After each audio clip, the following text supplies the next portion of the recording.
اسلام کی بہار بہار شریعت۔ الحمدللہ رب العالمین والصلاة والسلام علی سید الانبیاء والمرسلین۔ ناظرین اکرام، السلام علیکم ورحمۃ اللہ وبرکاتہ۔ میں ہوں آپ کا میزبان حافظ محمد طاہر قادری، اور آپ دیکھ رہے ہیں اسلامک ڈیجیٹل اسٹوڈیو کے پلیٹ فارم سے ایک بہت ہی خوبصورت پیارا سا پروگرام، جی ہاں، قربانی کے مسائل اور ان کے جوابات۔ الحمدللہ ہمارے ساتھ تشریف فرما ہے مفتی مدنی رضا صاحب۔ الحمدللہ ہم نے ایسے سوالات مرتب کیے ہیں کہ جو عمومی طور پر آپ کو قربانی کا فریضہ انجام دیتے ہوئے یا اس کے آس پاس آپ کو پیش آتے ہیں۔ بندہ جب مسئلہ درپیش ہوتا ہے نا، پھر بندہ بولتا ہے کہ یار کیا کریں، اب کس سے معلوم کریں، کون سے مفتی صاحب کے پاس جائیں؟ تو بھائی اسلامک ڈیجیٹل اسٹوڈیو نے آپ کے لیے آسانی کر دی ہے۔ ایک مرتبہ جب آپ یہ مکمل پروگرام دیکھ لیں گے، کم و بیش 1 گھنٹے کا ہوگا، تو آپ کو بہت سارے مسائل پتہ چل جائیں گے، ان کے جوابات کہ شریعت کیا رہنمائی کرتی ہے، اسلام کی کیا تعلیمات ہیں، اور قربانی کا فریضہ اس کی روح کیا ہے، اس میں نیتیں کیا ہونی چاہیے، اس میں انداز کیا ہونا چاہیے، عمل کس انداز سے خوبصورت ہو سکتا ہے، کیا کیا جائے کہ جس سے اللہ اس کے رسول کی رضا مل جائے گی، اور یہ قربانی کرنا ہمارے لیے دنیا و آخرت دونوں میں انشاءاللہ کارآمد ہو جائے گا۔ یہ سب بھی جانیں گے مفتی صاحب سے۔ تو آئیے بڑھتے ہیں سوالات کی طرف۔ سب سے پہلے مفتی صاحب، آپ کو السلام علیکم ورحمۃ اللہ وعلیکم وبرکاتہ۔ السلام ورحمۃ مفتی صاحب اللہ۔ کیا کہیے گا اس پروگرام کی اہمیت کے حوالے سے؟ دیکھیں، یقیناً ہمارے یہاں پر قربانی بڑے ذوق و شوق سے کی جاتی ہے، اور لوگوں کا جو ایک رجحان ہے قربانی کرنے کے سلسلے میں، تو یہ یقیناً اس میں ہمارا حسن ظن ہے کہ ہر ایک قربانی کی فضیلت کو حاصل کرنا چاہتا ہے۔ اسی لیے وہ اللہ رب العزت کی بارگاہ میں اپنے جانوروں کو پیش کرتا ہے، اور خوبصورت جانوروں کو لے کر آیا جاتا سبحان ہے۔ اللہ۔ لیکن یہ یاد رکھیے گا کہ قربانی کے جتنے بھی فضائل ذکر کیے گئے ہیں، یہ فضائل اسی وقت ہمیں صحیح طور پر حاصل ہو سکتے ہیں کہ جب ہم شرعی تقاضوں کو مد نظر رکھتے ہوئے قربانی کریں گے۔ صحیح۔ اگر ہماری قربانی کی ادائیگی کے سلسلے میں کوئی غلطی ہوئی تو جو فضائل ہم حاصل کرنا چاہتے ہیں وہ کما حقہ ہمیں حاصل نہیں ہو پائیں گے۔ لہٰذا ہماری گزارش ہے کہ اس نشست کو اچھے انداز سے غور سے سنیں، اور جو مسائل بیان کیے جائیں نا اس کو بار بار سنیں تاکہ ذہن نشین ہو، اور پھر ہم اس قابل بھی ہو جائیں کہ دوسروں کو سمجھا سکیں۔ بہت اچھے، سبحان اللہ سبحان اللہ۔ دیکھیں، کوئی بھی دینی معاملہ ہو تو اس کا علم حاصل کرنا بہت ضروری ہوتا ہے، اور اگر بندہ اس کے بغیر کرے تو بہت ساری کمیاں کوتاہیاں رہ جاتی ہیں، اور پھر بعد میں افسوس ہوتا ہے یار چھوٹی سی غلطی تھی، اس کی وجہ سے اپنا یہ عمل ضائع ہو گیا ہے، کسی حد تک ضائع بھی ہو جاتا ہے۔ تو مفتی صاحب، آپ کی اجازت ہے سوالات کا آغاز کیا جائے؟ اچھا مفتی صاحب، بعض لوگ کہتے ہیں کہ قربانی کرنا ایک بہتر عمل ہے، جو صاحب استطاعت ہو اور کرنا چاہے تو کرے، ورنہ کوئی لازمی نہیں۔ تو کیا واقعی ایسا ہے؟ اور کوئی نہ کرے تو اس پر کوئی گناہ نہیں، یعنی اس طرح کی بات کرتے ہیں۔ تو میں چاہوں گا کہ حقیقت میں شریعت کیا رہنمائی کرتی ہے؟ بسم اللہ الرحمن الرحیم۔ دیکھیں، اگر ہم اس سلسلے میں فقہ حنفی کا موقف دیکھیں قرآن و حدیث کی روشنی میں، تو فقہ حنفی کے مطابق جو صاحب استطاعت ہے، جو صاحب نصاب ہے، جس میں قربانی کی شرائط پائی جاتی ہیں، قربانی کی وجوب کی شرائط پائی جاتی ہیں، اس پر یہ قربانی کا کرنا واجب ہے۔ صحیح۔ کیونکہ ہمارے سامنے ایسی بہت ساری احادیث ہیں جس کو بنیاد بنا کر یہ حکم ہمارے فقہاء نے بیان فرمائے، جیسے کہ ابن ماجہ کی روایت ہے، نبی کریم علیہ الصلوۃ والسلام نے ارشاد فرمایا کہ جو استطاعت رکھتا ہو اور پھر وہ قربانی نہ کرے تو وہ ہماری جو نماز گاہ ہے، عید گاہ ہے، اس کے قریب بھی نہ ہے۔ اللہ اکبر۔ اسی طریقے سے ایک مقام پر سرکار علیہ الصلوۃ والسلام نے فرمایا، یہ بھی سنن ابن ماجہ کی روایت ہے، اس میں سرکار دو جہاں صلی اللہ علیہ وسلم کا فرمان ہے کہ ہر گھر والے، جو گھر کا ہر فرد ہے، اس پر ہر سال قربانی کی ادائیگی لازم ہوتی ہے جو استطاعت رکھتا ہو۔ تو ان تمام امور سے ہمیں یہ معلوم ہوتا ہے کہ سرکار علیہ الصلوۃ والسلام نے یہاں پہ ایک تو ناراضگی کا اظہار فرمایا، اور دوسرا وجوبی حکم بیان فرمایا۔ اسی طریقے سے ایک اور روایت ہے کہ میرے آقا علیہ الصلوۃ والسلام نے جب قربانی کا حکم بیان کیا تو اس میں ساتھ میں یہ خطبہ ارشاد فرمایا کہ جس نے نماز عید سے پہلے جانور ذبح کر دیا اس پر لازم ہے کہ وہ اپنی قربانی کو دوبارہ ادا کرے۔ اچھا، تو یہ جو دوبارہ ادائیگی کا حکم دیا جا رہا ہے، اگر یہ حکم ایسے ہی ہوتا کہ فرض واجب نہیں ہے، مستحب عمل ہے، تو مستحب کام دوبارہ نہیں کیا جاتا۔ بہت اچھے، واہ واہ۔ اگر وہ ایک دفعہ آپ نے ادا کر لیا تو پھر اس کو ریپیٹ کرنا کوئی ضروری نہیں ہوتا، لیکن سرکار علیہ الصلوۃ والسلام نے فرمایا کہ اس انداز سے قربانی نہیں ہوگی، دوبارہ اس قربانی کو ادا کیا جائے گا۔ صحیح۔ تو یہ وہ امور ہیں جس سے ہمیں معلوم ہوتا ہے کہ قربانی کی ادائیگی واجب ہے، اگر کوئی نہیں کرے گا تو فقہ حنفی کے نزدیک وہ گناہ گار ہوگا۔ اللہ اکبر، سبحان اللہ سبحان اللہ۔ نبی پاک صلی اللہ علیہ وسلم نے ارشاد فرما دیا، اور اللہ تعالیٰ نے جس کام کا ہمیں حکم دے دیا پھر بندہ دلائل میں نہیں پڑتا کہ اس کے کیا فائدے ہیں اور کتنے فائدے ہیں. بندہ کہتا ہے بھائی میرے رب نے فرمایا ہے مجھے کرنا ہے. سبحان اللہ. مفتی صاحب ایک بڑا عجیب سا معاملہ ہے, مطلب سوال پوچھتے ہوئے مجھے عجیب لگ رہا ہے, نہ جانے لوگ ایسی باتیں کیسے کر جاتے ہیں کہ کہتے ہیں کہ قربانی کو جانوروں پر ظلم کا نام, یعنی کہتے ہیں کہ بھائی یہ ظلم کر رہے ہیں آپ لوگ, یعنی بلا وجہ اتنے سارے جانوروں کو قربان کر دیا. تو ایسے لوگوں کو کیا جواب دیا جائے؟ اس سلسلے میں جو یہ اعتراض کیا جاتا ہے نا, عموماً جو روشن خیال لوگ ہیں ان کی طرف سے یہ اعتراض کیا جاتا ہے, اور یہ وہی لوگ ہوتے ہیں جو زیادہ تر سائنس کے طرف سے آنے والی چیزوں کو تسلیم کرتے ہیں اور اس عقل کی روشنی میں ہی ہر چیز کو دیکھتے ہیں. اب یہاں پہ جو ظلم کہا جاتا ہے اس کی بنیاد یہ ہے کہ آپ ایک ذی روح کو اپنے نفع کے لیے قربان کر رہے ہیں, اس کی جان کو ضائع کر رہے ہیں. تو پہلے ان سے گزارش یہ ہے کہ ہم بہت سارے ذی روح, صرف یہ قربانی کے جانور نہیں بلکہ اگر ہم دیکھیں نا تو ایک جراثیم یہ بھی تو ذی روح ہے نا, اس کو بھی ہم اپنے نفع کے لیے بعض اوقات مار دیتے ہیں. گھر کے اندر کھٹمل ہو جاتے ہیں تو کوئی بھی اس کو اپنے پاس وہ سنبھال کے نہیں رکھتا کہ چلیں یہ ذی روح ہے تو ہم اس کو سنبھال کے رکھیں, اس کی غذا کا. جی میں آگے عرض کر رہا ہوں نا کہ وہ تو ضرر پہنچاتے ہیں, تو یہاں پہ یہ ذہن آ گیا, لیکن ہے تو آپ کا فائدہ پیش نظر. اچھا, پھر اسی طریقے سے ذی روح کیا صرف جانور یہ جو ہمیں نظر آ رہا ہے یہی ہے؟ سائنس کے اکارڈنگ تو ذی روح پلانٹس بھی ہیں, پودے بھی ہیں. تو آپ پھر سبزیاں بھی نہ کھائیں کیونکہ آپ ایک ذی روح کے اوپر ظلم کر رہے ہیں. اسی طریقے سے ہم اپنی پوری دنیا کے اندر یہ دیکھ رہے ہیں کہ پوری دنیا کے اندر یہ معاملات ہیں کہ باقاعدہ چکن تیار ہو رہی ہوتی ہے. اسی طریقے سے جو لوگ پیٹس کو پالتے ہیں, خاص طور پر جو بلیاں وغیرہ پالتے ہیں, جو جانوروں کو ایسے پالتے ہیں کہ جو گوشت کھاتے ہیں, تو اب ان جانوروں کے لیے باقاعدہ گوشت لایا جاتا ہے. تو وہ گوشت بھی جو لایا جا رہا ہے وہ کسی دوسرے جانور کو ذبح کر کے ہی لا رہے ہیں نا. تو اس میں وہ جانور جس کو آپ ذبح کر کے لا رہے ہیں, جیسے فش لائی جاتی ہے کیٹس کے لیے, تو وہ آپ فش لے کر آ رہے ہیں تو کیا فش نے آپ کو کوئی نقصان پہنچایا تھا؟ نہیں, آپ اپنے جانور کے فائدے کے لیے دوسرے جانور کو لے کر آ رہے ہیں. تو اسی طریقے سے یہاں پر اللہ رب العزت نے یہ تمام جو مخلوقات ہیں یہ انسان کے نفع کے لیے پیدا کی ہیں.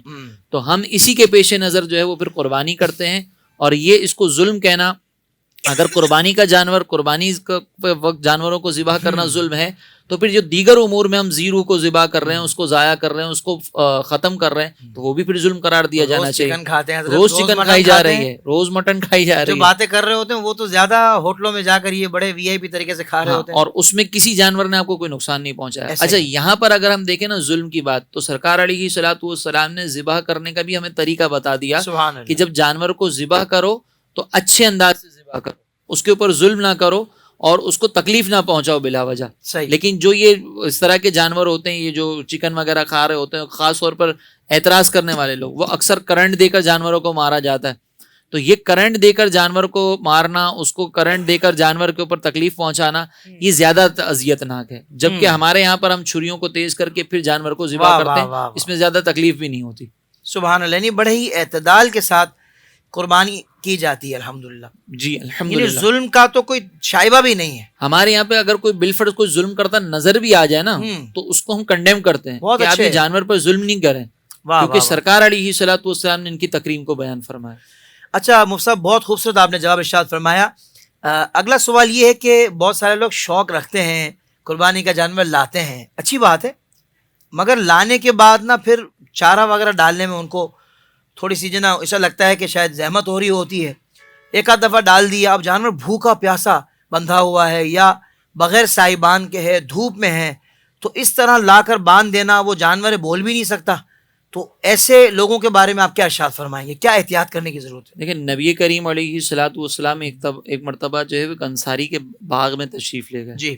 تو وہاں پر اونٹ موجود تھا جس نے سرکار علیہ الصلوۃ والسلام کو جب دیدار کیا نا, تو سرکار کی بارگاہ میں روتا ہوا حاضر ہوا اور سرکار علیہ الصلوۃ والسلام سے کچھ گزارشات پیش کی. جی. تو سرکار علیہ الصلوۃ والسلام نے فرمایا کہ اس کا مالک کہاں ہے؟ تو ایک شخص حاضر ہوئے, کہا کہ یا رسول اللہ میں اس کا مالک ہوں. تو سرکار علیہ السلام نے فرمایا کہ یہ اونٹ جو ہے نا تمہاری شکایت ہم سے کر رہا ہے کہ تم اس سے کام بہت لیتے ہو, اس کو تھکا دیتے ہو اور اس کو کھانا نہیں دیتے. اللہ اکبر.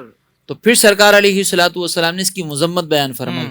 اسی طریقے سے ہم دیکھیں کہ سرکار علیہ الصلوۃ والسلام نے ایک بنی اسرائیل کی عورت کے بارے میں ذکر کیا کہ بلی پر ظلم کرنے کی وجہ سے, اس کو کھانا پانی نہ دینے کی وجہ سے جب وہ فوت ہوئی بلی اگر مر گئی تو اللہ تبارک و تعالیٰ نے اس ظلم کی وجہ سے اس کو جہنم میں ڈال دیا. تو جانور کو جب لاتے ہیں نا تو ہماری یہ ذمہ داری ہے کہ ہم اس کا خیال کریں. ایک روایت میں سرکار علیہ الصلوۃ والسلام نے فرمایا کہ جب تم کسی پرندے کو پالو تو دن میں 70 مرتبہ اس کو دانہ دکھاؤ. اچھا، یعنی مراد یہ کہ جتنی اس کی نیڈ ہے وہ اس کو پورا کیا جائے. یہاں پہ کثرت مراد ہے سبحان کہ وہ بھوکا پیاسا نہ رہے. اللہ. تو یہ بھوکا پیاسا جانور کو رکھنا یہ اذیت ناک ہے، اور اگر اس کی وجہ سے جانور تکلیف میں مبتلا ہو تو یہ گناہ ہے، اور اس سے ہمیں بچنا ہوگا لازمی طور پر. اگر آپ جانور کی دیکھ بھال نہیں کر سکتے تو آپ ایسے وقت پر نہ لائیں کہ جس وقت میں آپ کے پاس جانور کو دینے کے لیے وقت نہ ہو. آپ عید سے ایک دن پہلے لائیں، اس کا تھوڑا بہت دھیان رکھیں اور پھر اس کو ذبح کر دیں. لیکن یہ جو انداز ہے ہمارے یہاں پر یہ غلط ہے.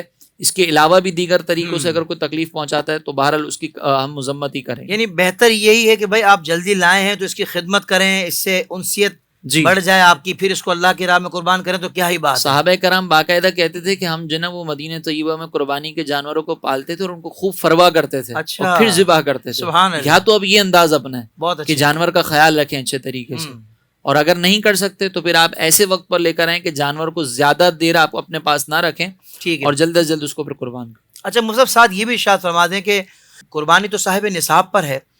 ایک صاحب ہیں کہ جو ایک بکرا یا 7 حصوں میں جیسے 7 حصے ان کے گھر والوں پر ہیں تو وہ گائیں خریدنے کی طاقت نہیں رکھتے، مگر جو بہت ساری جگہوں پہ اجتماعی قربانی کی جاتی ہے وہاں حصہ اتنا کم پیسوں میں ہے کہ وہ اگر حصہ ڈالے نا تو اتنے پیسے تو ان کے پاس ہیں، تو وہ پھر کون سا معاملہ دیکھیں گے؟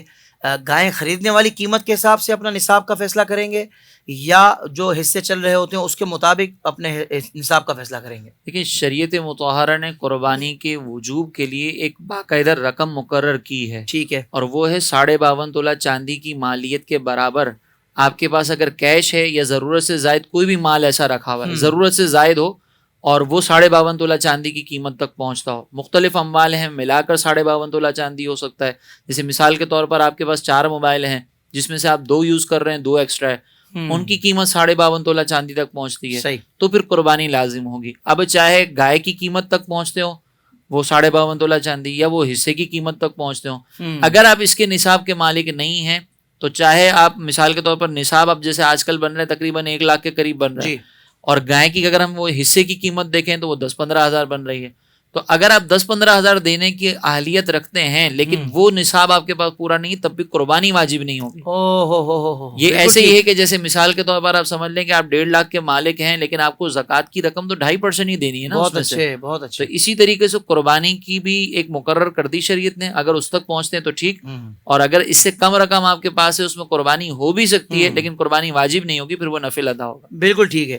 مفتی صاحب بہت ہی اہم سوال ہے، کسی نے جانور پالا ہے اور اس کی عمر بھی اتنی ہو چکی ہے جو قربانی کے لیے ضروری ہے اس جانور کی، مگر اس نے دانت نہیں نکالے، تو کیا ایسے جانور کی قربانی ہو سکتی ہے؟ دیکھیں قربانی کی ادائیگی کے لیے، درست ادائیگی کے لیے اصل تو عمر ہے. جیسے بکرا ہے اس کی 1 سال، گائے کی 2 سال اور اونٹ کی 5 سال. ٹھیک ہے. اب یہ ان سالوں کے اندر اگر دانت نکال دیں تو ٹھیک ہے، اگر ان کے دانت ظاہر نہیں ہوتے لیکن سال مکمل ہو چکے ہیں تو اس صورت میں بھی ان کی قربانی ہو سکتی ہے. ٹھیک ہے. ہمارے یہاں پر دانت عموماً اس لیے چیک کیے جاتے ہیں کہ اعتماد تھوڑا سا ہو جاتا ہے کہ اس عمر تک جو ہے وہ دانت نکل آتے ہیں تو کنفرم ہو جاتا ہے.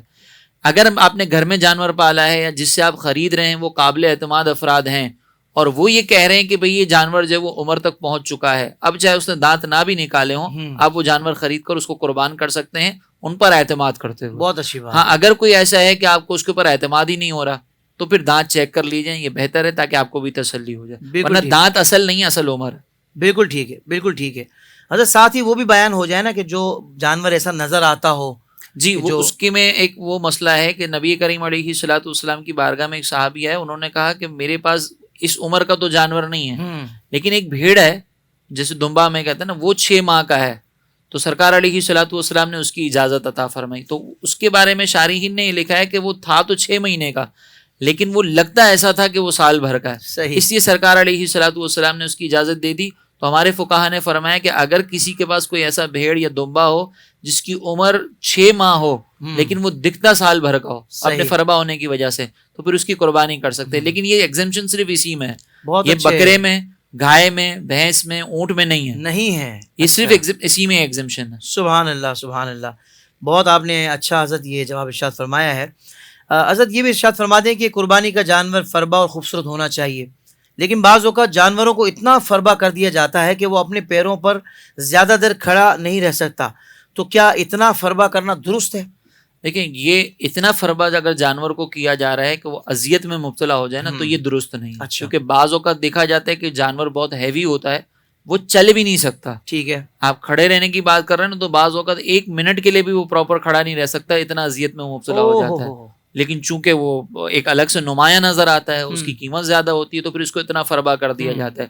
جیسے انسان کو ضرورت سے زیادہ غذا کھلانا اس کے لیے تکلیف کا باعث ہے، اسی طریقے سے جانوروں کے بھی اندر یہ معاملہ ہے۔ فربا کیا جائے، اعتدال کے ساتھ اس کو فربا کریں، خوبصورتی بھی اس کی ہونی چاہیے، لیکن ایک معتدل حد تک۔ اس سے زیادہ اگر آپ کریں گے اعتدال سے ہٹ کر، تو پھر وہ جانور بہرحال اذیت میں بھی مبتلا ہوگا، اور اس طرح پھر یہ مناسب نہیں ہے۔ بالکل ٹھیک ہے، بالکل ٹھیک ہے۔ ہو سکتا ہے اس کے بارے میں بھی سوال کیا جائے آپ سے کہ جو زیادہ فربا ہو سکتا ہے، کیونکہ اس سے جانور چونکہ تکلیف میں میں آ رہا ہے، تو جانوروں کو اذیت ہو رہی ہے۔ بالکل ٹھیک ہے۔ مفتی صاحب یہ سوال اجتماعی قربانی کے حوالے سے، اور یہ لوگ اکثر اس میں پریشان رہتے ہیں کہ بھائی جب قربانی اجتماعی قربانی میں ہم حصہ ملاتے ہیں تو اس میں 6 لوگ آپ کے علاوہ بھی ہوتے ہیں حصہ ملانے والے، تو کہتے ہیں کہ سب کی نیت یہی ہونی چاہیے اللہ کی رضا پانے کی، گوشت حاصل کرنے کی نیت نہ ہو یا دیگر نیتیں نہ ہوں۔ اگر ہوگی کسی ایک کی بھی صحیح نیت نہیں ہوگی تو پھر آپ کی قربانی بھی نہیں ہوگی۔ تو اب لوگوں کی نیتوں کا ہمیں باقیوں کا کیسے پتہ لگے؟ دیکھیں اس سلسلے میں حکم یہ ہے کہ اگر آپ اولاً تو نیت دل کا حال کو کہتے ہیں نا، کہ آپ کے دل میں کیا قلبی نیت موجود ہے، ٹھیک ہے، اور ظاہر سی بات ہے کہ ظاہر کسی کا دیکھ کر ہمیں نہیں پتہ چلتا، صحیح۔ تو جب تک ہمارے سامنے شرکاء کی نیت ظاہر نہیں ہو جاتی، جب تک تو ہم اس کے مکلف نہیں کہ ہم ایک سے پوچھیں کہ بتا بھائی آپ کس نیت سے کر رہے ہیں، ہمیں حسن ظنی رکھنا ہوگا۔ لیکن ہمیں جب پتہ چل گیا کہ مثال کے طور پر آپ قربانی کر رہے تھے اور آپ کے پاس افراد پورے نہیں ہوئے، تو کسی نے کہا کہ یار چلیں میری بھی آپ حصہ ملا لیں، اس بہانے مجھے بھی گوشت مل جائے گا، اب یہ اپنی نیت ظاہر کر رہا ہے کہ مقصد یہاں پہ گوشت کا حصول ہے۔ تو یہاں پہ جب آپ کو پتہ چل گیا تو اس صورت میں پھر اب جو ہے وہ اس کو آپ اپنے ساتھ شریک نہ کریں، کیونکہ اس کی نیت اب قربانی کی نہیں ہے، صرف گوشت حاصل کرنے کی ہے۔ اور یہاں پہ میں ضمناً یہ ذکر کر دوں کہ یہاں پہ جو ہم یہ کہتے ہیں نا کہ کسی ایک کی نیت کی وجہ سے دوسرے کی جانور کی قربانی خراب ہو رہی ہے، یا دوسرے کی نیت کا اعتبار ہم نہیں کر رہے، تو یہاں پہ شریعت مطہرہ نے ہم سب کی نیتوں کو، جو بڑے جانور ہوتے ہیں، جو 7 افراد جس میں شامل ہوتے ہیں، ان سب کی نیتوں کو ایک ہی شمار کیا ہے۔ یہ ایسا ہی ہے جیسے ایک فرد نیت کر رہا ہے۔ جیسے ہم مثال کے طور پر اگر ہم نماز پڑھ رہے ہیں تو نماز کے اندر اگر غلطی ہوگی تو اب یہ نہیں ہو سکتا کہ آخری کی 2 رکعتوں کے اندر غلطی ہوئی تو ہم کہیں کہ پہلی 2 رکعتیں مان لیتے ہیں، یہ باقی کی 2 رکعتیں ہم کمپلیٹ کر لیں گے، یہ پورا عمل ہی ضائع ہو جائے گا۔ اسی طریقے سے یہاں پہ تمام افراد ایک ساتھ شریک ہیں تو ان کی سب کی نیت جو ہے وہ اس ایک عمل میں شامل ہو گئی۔ اب یہ نہیں ہو سکتا کہ ایک فرد کی تو قبول ہو جائے دوسرے کی نہ ہو، تو اسی لیے پھر شریعت مطہرہ کا یہ حکم ہے کہ سب کی قربانی کی نیت ہونی چاہیے، اللہ کی رضا پیش نظر ہونی چاہیے، ورنہ پھر سب کی قربانی ضائع ہو جائے گی۔ تو اس میں اگر بندہ یہی اہتمام کر لے کہ بھائی اجتماعی قربانی میں وہ جس NGO یا ادارے کے تحت حصہ ڈال رہا ہے تو ان کا اپنا ایک انداز کیا ہے قربانی اجتماعی قربانی کرنے کا، اس سے بھی اس میں تو بہتر یہ ہوتا ہے کہ آپ کسی ایسی NGO یا تنظیم وغیرہ کے ساتھ وابستہ ہوں کہ جو باقاعدہ علماء کی نگرانی میں کام کرتے ہوں۔ ٹھیک ہے، اگر علماء کی نگرانی میں یہ ساری چیزیں ہوں گی نا تو پھر ہر چیز آپ کی قربانی کے سلسلے میں پراپر طریقے سے ہوگی، ورنہ تو ایسا بھی ہوتا ہے کہ وہ جانور متعین کیے بغیر کچھ ذبح کر دیے جاتے ہیں، پتہ ہی نہیں چلتا کہ ہمارا جانور کون سا تھا۔ بالکل تو علماء کی نگرانی میں اگر کوئی کام کر رہا ہو تو وہاں پہ آپ کریں، بہت اچھی بات ہو۔ بہت اچھی بات، بہت خوبصورت۔ دیکھیں علماء سب جگہ ساتھ دیتے ہیں، اور علماء جہاں ہوتے ہیں وہاں الحمدللہ ایک مومن مسلمان جو ایک عام سا مسلمان ہے وہ بھی ریلیکس ہو جاتا ہے کہ یار الحمدللہ علماء کی رہنمائی ہمارے ساتھ ہے، تو انشاءاللہ ہمارا یہ عمل درست ہو جائے گا۔ مفتی صاحب یہ ارشاد فرمائیے گا کہ زکوٰۃ میں تو نصاب پر پورا سال یہ دیکھا جاتا ہے، تو قربانی کے لیے نصاب کا کس وقت تک دیکھا جائے گا؟ نصاب کا معاملہ قربانی کی جو شرائط ہے نا جتنی بھی، اس میں سے جیسے نصاب بھی ہے، تو اس کے لیے جو وقت شریعت مطہرہ نے متعین کیا ہے وہ 10 ذوالحجہ کی طلوع فجر سے 12 ذوالحجہ کی غروب آفتاب تک۔ ٹھیک ہے، اس کو آسان انداز میں یہ کر سمجھا دیتا ہوں کہ پہلی عید کی فجر کا وقت شروع ہونے سے تیسری عید کی مغرب تک، بالکل ٹھیک ہے، اس وقت کے اندر اگر کسی کے پاس شرائط پائی جائیں گی، یعنی مثال کے طور پر مغرب سے جو 12ویں کی مغرب ہے تو اس کی آخری وقت میں بھی کسی کے پاس یہ شرائط پائی گئیں تو اس پر قربانی واجب ہو جائے گی۔ صحیح۔ اور اگر آخری وقت ختم ہونے سے پہلے پہلے کسی کی شرائط ختم ہو گئی تو اس پر پھر قربانی لازم نہیں رہے گی۔ تو یہ بس وقت ہے، اس وقت کے اندر اگر کسی کے پاس مال آیا تو اس پر پھر قربانی لازم ہو جائے گی۔ صحیح۔ اور اگر اس وقت کے پہلے یا بعد میں تو تھا لیکن اس وقت کے درمیان میں نہیں تھا مال تو اس پہ قربانی لازم نہیں. بالکل صحیح، بہت آسان کر کے مفتی صاحب نے یہ مسئلہ بھی سمجھا دیا، اللہ آپ کو جزائے خیر دے. مفتی صاحب یہ کہا جاتا ہے کہ مسافر پر قربانی واجب نہیں ہوتی، تو مسافر کون ہوتا ہے، اور بالکل آخر وقت میں اگر کوئی مسافر بنا تو کیا حکم ہوگا؟ شرعی مسافر وہ شخص ہوتا ہے کہ جو اپنے شہر کی حدود سے نکلے، یعنی جیسے سمجھ لیں کہ ہمارا جو شہر ہے اس کے ٹول پلازا کو کراس کیا اور کنٹینیوٹی کے ساتھ 92 کلومیٹر دور جانے کا ارادہ ہو. ٹھیک ہے. کنٹینیوٹی کے ساتھ جانے کا مطلب یہ کہ بیچ میں کہیں پہ پراپر اسٹے نہ ہو. ایک تو ہوتا ہے نا کہ کھانے پینے کے لیے یا فریش ہونے کے لیے ہم نے اسٹے کر لیا، وہ ایک الگ چیز ہے، وہ تو ایگزمپشن ہے. لیکن ایک پراپر ہے، آپ کا کوئی کام ہے وہاں پہ، آپ اپنا کام نمٹا رہے ہیں، کوئی بزنس کے معاملات ہیں، اور پھر آپ نے 1-1 کلومیٹر کر کے سفر کیا.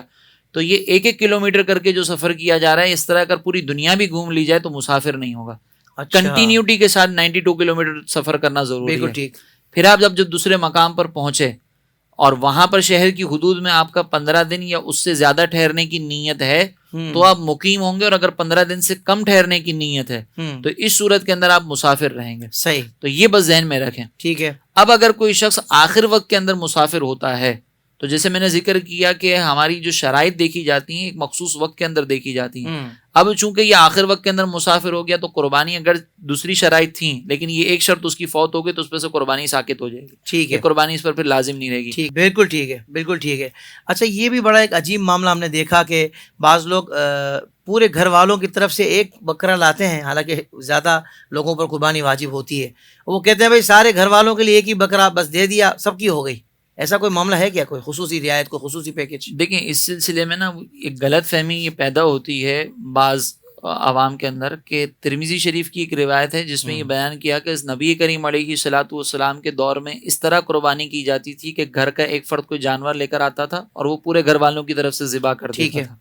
تو یہ روایت موجود ہے جس کی بنیاد پر بعض فقہا نے بھی یہ موقف لکھا ہے، لیکن جو درست موقف جو مفتہ بھی ہے جس پر فتویٰ دیا جاتا ہے وہ یہ ہے کہ گھر کا ہر فرد جب صاحب نصاب ہوگا تو اس پر یہ قربانی کرنا لازم ہوگا. ایک بکرے کے اندر سب شریک نہیں ہو سکتے. ٹھیک ہے. وجہ اس کی یہ ہے کہ اگر نبی کریم علیہ الصلوۃ والسلام نے بڑے جانور کے اندر باقاعدہ 7 حصوں کا حکم دیا ہے، جس کا لازمی نتیجہ یہ ہے کہ اگر 8واں فرد اس کے اندر شامل ہوگا تو وہ قربانی نہیں ہوگی. بالکل صحیح. تو جب ایک گائے کے اندر 7 سے زیادہ افراد شریک نہیں ہو سکتے کیونکہ حد بیان کر دی گئی، تو بکرے کے اندر یہ باقاعدہ شریعت کی طرف سے مقرر ہو. پھر ایک روایت میں نے ذکر کی تھی ابتدا میں کہ سرکار علیہ الصلوۃ والسلام نے فرمایا کہ گھر کے ہر فرد پر ہر سال قربانی کرنا لازم ہے. یہ ابن ماجہ کی روایت اور صحیح روایت ہے.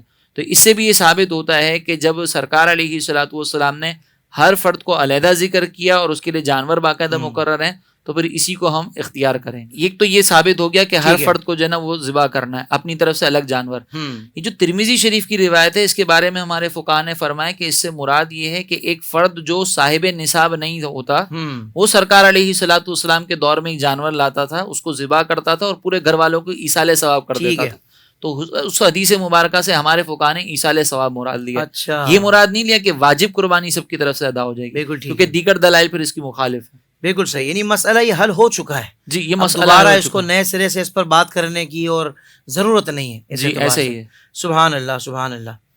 اچھا مفتی صاحب یہ اہم بات ہے اور ظاہر بات ہے کوئی بھی بندہ قربانی کا جانور لیتا ہے تو اس کے ذہن میں یہ بات ہوتی ہے کہ وہ کون سے عیوب ہیں کہ جن کی وجہ سے قربانی نہیں ہوگی، یعنی وہ جانور جو خرید رہے ہیں اس کے اندر ان میں سے کوئی بھی عیب پایا گیا تو قربانی نہیں ہوگی. دیکھیں پہلے تو عیب کے سلسلے میں یہ ذہن میں رکھیں کہ ایک تو ہوتا ہے تجار کے نزدیک ہے جو تاجران ہیں جو اس فیلڈ سے ریلیٹڈ ہیں، اور ایک ہے شریعت کے نزدیک ہے. تجار کے نزدیک جس چیز کی وجہ سے جانور کی قیمت کے اندر کمی آ رہی ہو وہ عیب میں شمار ہوتا ہے. ٹھیک ہے. جیسے مثال کے طور پر اور شریعت مطہرہ نے بھی کچھ عیوب بیان فرمائے جس میں آپ یہ دیکھ لیں کہ اگر کسی جانور کی ناک کٹی ہوئی ہو اس کی قربانی نہیں کر سکتے. اسی طریقے سے اندھا ہے، کانا ہے، اس کی قربانی نہیں کی جا سکتی. اچھا اسی طریقے سے اگر کوئی جانور ایسا ہے جس کے پیدائشی کان ایک یا دونوں کان نہیں ہیں، ٹھیک ہے، تو اس کی قربانی بھی نہیں ہو سکتی. چھوٹے کان ہیں تو ہو جائے گی لیکن اگر سرے سے کان ہی نہیں ہے تو پھر نہیں ہوگی. اسی طرح تہائی سے زیادہ اگر کسی کا کان کٹا ہوا ہے، ایک تو ہوتا ہے کہ وہ نشانی کے لیے جو نا وہ ٹیگ وغیرہ لگانے کے لیے جانوروں میں، اس سے کوئی پرابلم نہیں ہے، اس کی قربانی ہو سکتی ہے. تہائی سے زیادہ کٹا ہو تو نہیں ہو سکتی. صحیح. اسی طرح ایک یا دونوں سینگ جڑ سے ٹوٹے ہوئے ہیں اور اس سے ٹوٹنے کی وجہ سے دماغ پر اثر پڑ چکا ہے جانور کا تو پھر اس کی قربانی نہیں ہوگی. اگر دماغ پر اثر نہیں پڑا تو بھی مناسب نہیں ہے کہ اس طرح کا جانور ذبح کیا جائے، لیکن اگر کریں گے تو بہرحال قربانی ہو جائے گی۔ دم یا چکی کے بارے میں کہا کہ اگر یہ کٹی ہوئی ہو تہائی سے زیادہ تو اس میں نہیں ہو سکتی۔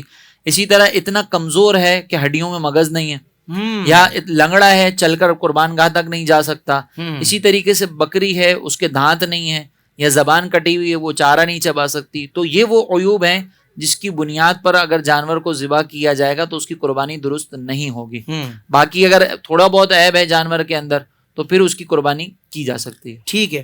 اچھا، وہ جو 7 حصے ایک بڑے جانور میں ہوتے ہیں تو 7 حصوں کی جو رقم بنتی ہے تو کس انداز سے اس کو تقسیم کیا جائے گا؟ اس میں چارہ وغیرہ بھی شامل ہوگا اور رکھنے کے جو بعض اوقات باڑے وغیرہ کے پیسے ہوتے ہیں وہ بھی شامل ہوتے ہیں حصے میں کہ نہیں، جو اس کی قیمت خرید ہے صرف اسی پر حصے تقسیم کیے جائیں گے؟ دیکھیں حصے کی جو تقسیم ہے نا وہ یہ ہے کہ اس میں 7 افراد شریک ہیں اور ہر ایک جو ہے وہ گوشت کا 7واں حصہ لے گا۔ ٹھیک ہے، یہ مراد ہے۔ رقم کے اندر اگر مثال کے طور پر کوئی اونچ نیچ ہو جاتی ہے کہ اچھا۔ 70,000 کی گائے ہیں، 5 افراد نے 10,000 ملا ہے، چھٹے نے جو ہے وہ 15 ملا ہے اور ایک نے 5 ملا ہے، لیکن طے یہ ہے کہ ہم کریں گے برابر 7 گوشت برابر تقسیم گوشت برابر تقسیم ہوگا، تو اس میں کوئی حرج نہیں ہے۔ یہ بھی ہو سکتا ہے کہ ایک ہی شخص جو ہے وہ جانور کے پیسے دے، سارا خرچہ خود اٹھائے، لیکن کریں 7 افراد کی طرف سے، تو یہ بھی ہو سکتا ہے۔ بہت اچھا، بہت خوبصورت مسئلہ بتایا آپ نے، سبحان اللہ سبحان اللہ۔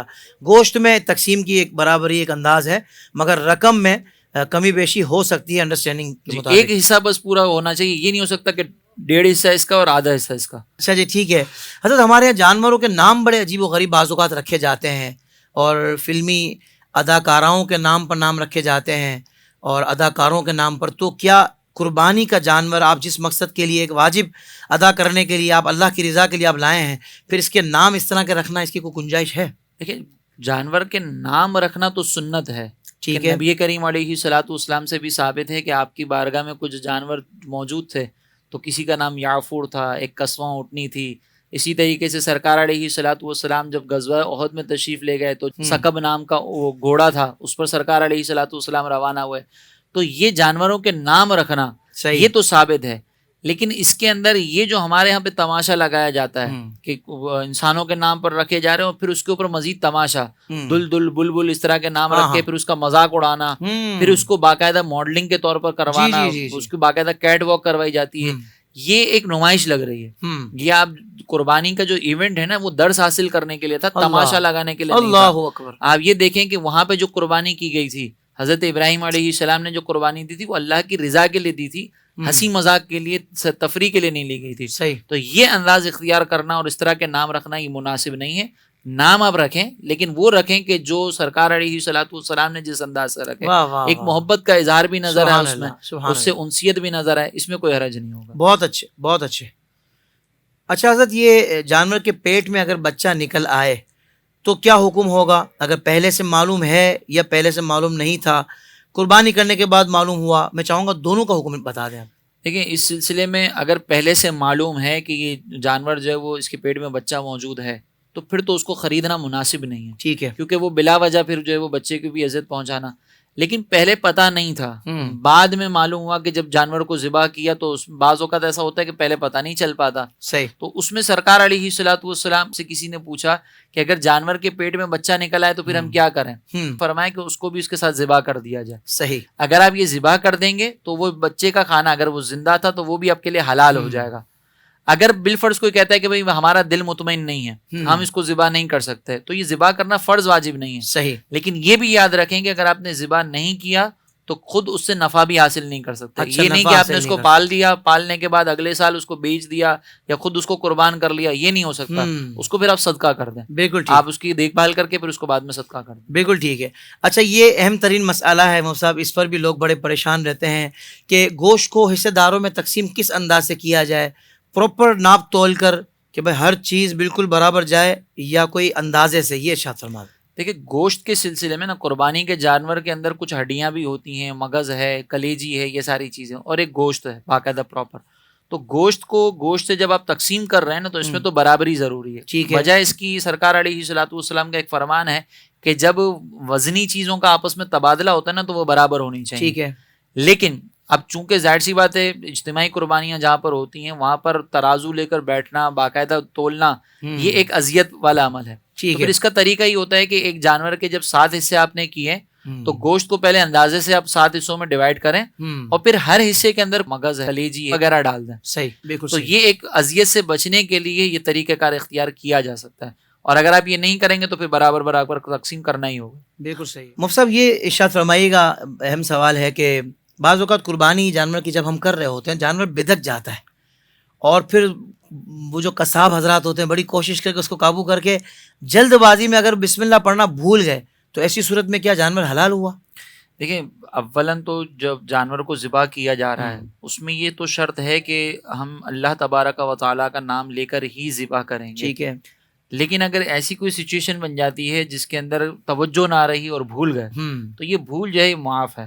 اس کی شریعت مطہرہ میں رخصت موجود ہے، اور اس میں ایک حدیث مبارکہ نقل کی جاتی ہے. فقہاء نے بیان فرمایا کہ مسلمان کا ذبیحہ جو ہے یہ حلال ہے، چاہے وہ اللہ تبارک و تعالیٰ کا نام اس پر لے یا بھول جائے. یا بھول جائے لفظ یہ ہے کہ اللہ تبارک و تعالیٰ کا نام لے یا بھول جائے. جان بوجھ کے اگر ترک کرے گا تو پھر اس صورت میں حلال نہیں ہوگا. اللہ اکبر. لیکن اگر بھول گیا ایسی سچویشن کے اندر تو پھر کوئی حرج نہیں. بالکل ٹھیک ہے.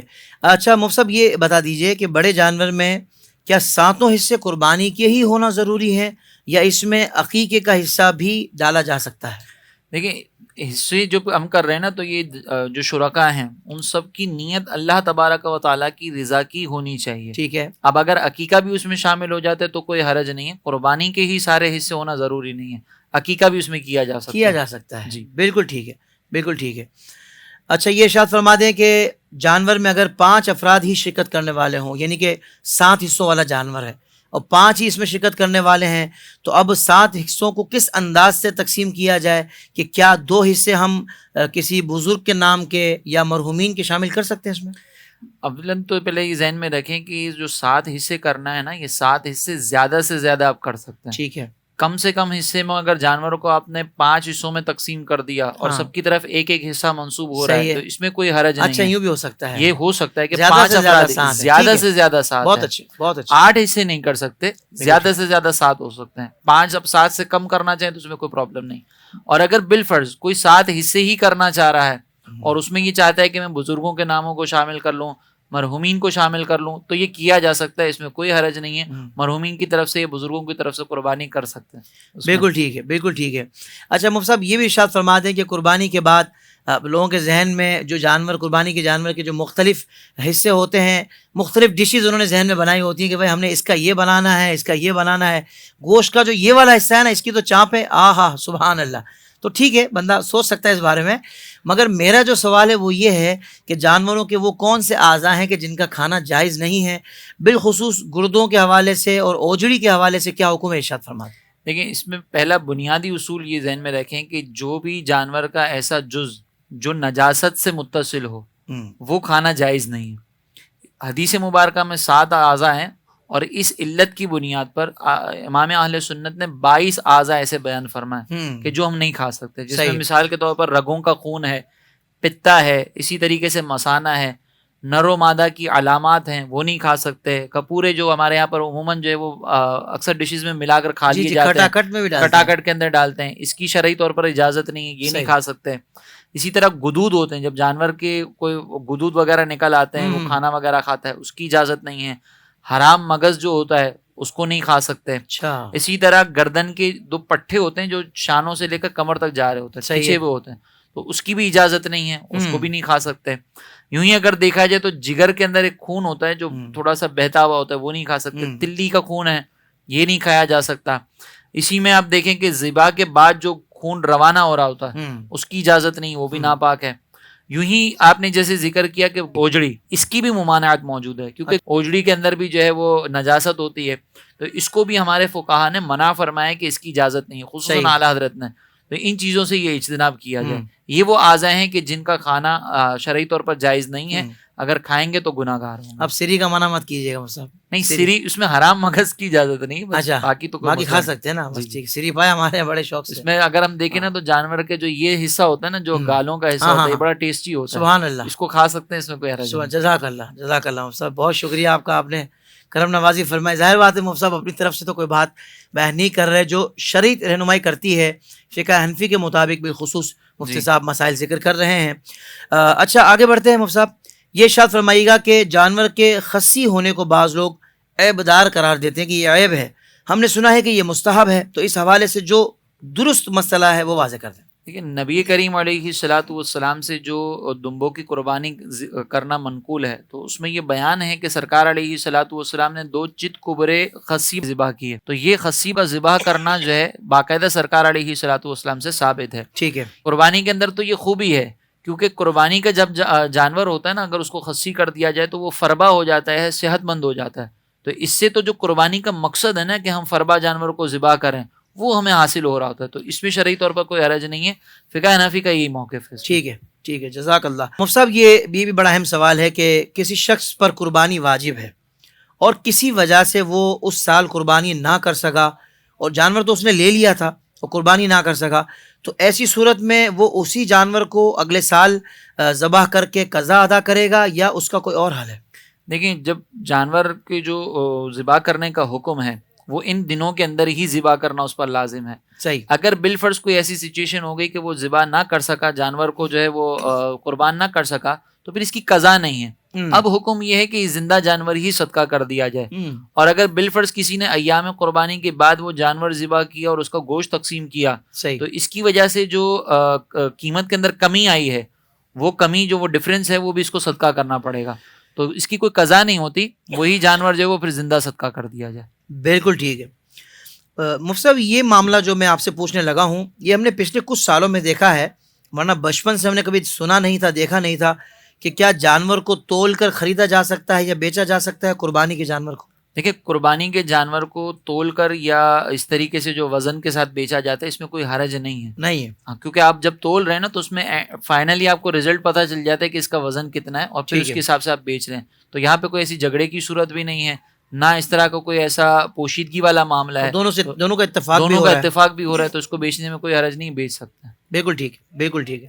اچھا یہ بھی مسئلہ لوگ پریشان ہو جاتے ہیں اینڈ ٹائم پر کہ بھائی عید کی نماز پڑھ لی گھر کے جو بڑے ہیں انہوں نے، اور آ کر جو ہے نا وہ جانور گرا دیا، مگر جو دیگر جو حصے اس میں شامل تھے ان احباب نے، یعنی گھر کے ان افراد نے ابھی عید کی نماز نہیں پڑھی، تو ایسی صورت میں کیا سب کی قربانی ہو جائے گی؟